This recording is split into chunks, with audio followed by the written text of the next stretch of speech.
एक बार की बात है। एक राजा अपने लिए समझदार और ईमानदार मंत्री की तलाश कर रहे थे। राजा ने कई लोगों का साक्षात्कार लिया, लेकिन कोई भी व्यक्ति उन्हें मंत्री बनने के लायक नहीं लगा। वहीं जब ये बात राज्य के सबसे बुद्धिमान व्यक्ति को पता लगी, तो वो फौरन राजमहल चला गया।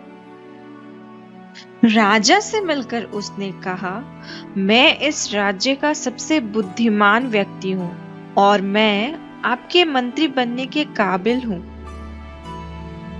राजा ने उससे काफी कठिन सवाल किए और उसने समझदारी से सभी सवालों का जवाब दिया। राजा ने उसे मंत्री बना लिया।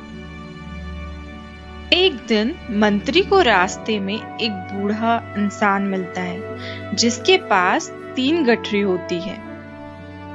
बूढ़ा मंत्री से मदद मांगते हुए कहता है, क्या तुम मेरी एक गठरी उठा सकते हो? ये काफी भारी है। मंत्री बुजुर्ग की मदद करने के लिए हाँ कर देता है और एक गठरी उठा लेता है।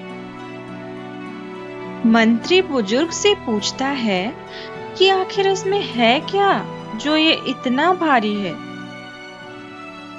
बुजुर्ग ने कहा, इस गठरी में सिक्के हैं।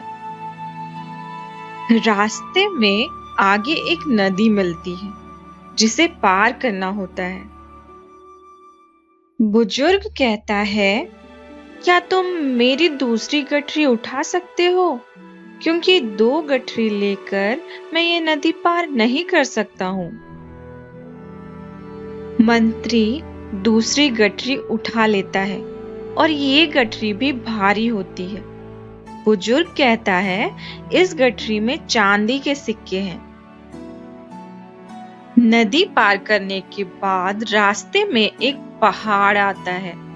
बुजुर्ग ने कहा, मैं गठरी के साथ ये पहाड़ नहीं चढ़ सकता हूँ। क्या तुम मेरी तीसरी गठरी भी उठा सकते हो? मंत्री बिना कुछ बोले तीसरी गठरी भी उठा लेता है। बुजुर्ग पहाड़ चढ़ते हुए उससे कहता है कि इस गठरी में सोने के सिक्के हैं। तुम इसको लेकर मत भागना, मैं तुम्हारा पीछा भी नहीं कर सकता हूँ। थोड़ी दूर जाने के बाद मंत्री सोचता है कि अगर मैं ये तीनों गठरी लेकर भाग जाऊं तो तब तो मैं धनवान बन जाऊंगा और ये बुजुर्ग तो ऐसे भी मुझे कभी पकड़ नहीं पाएगा। और ऐसा सोचकर वो तीनों गठरी लेकर भाग जाता है।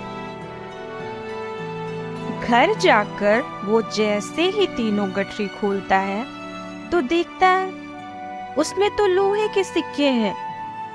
वो हैरान रह जाता है। पर कुछ ही देर के बाद उसके घर वही बुजुर्ग आ जाते हैं और उससे कहते हैं कि तुमने लालच में आकर मेरी तीनों गठरी चुरा ली। मंत्री गुस्से से कहता है कि तुमने झूठ बोला, इन गठरी में सोने और चांदी के सिक्के नहीं हैं। बुजुर्ग हंसते हुए अपनी असली वेश में आ जाता है। वो कोई और नहीं बल्कि राजा रहते हैं।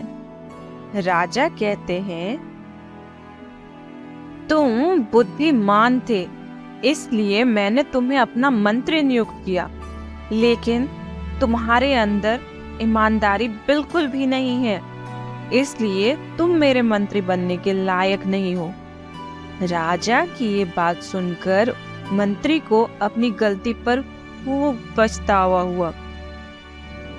ये कहानी हमें सिखाती है कि लालच में आकर हम अपना ही नुकसान कर बैठते हैं, इसलिए हमें हमेशा ईमानदार रहना चाहिए।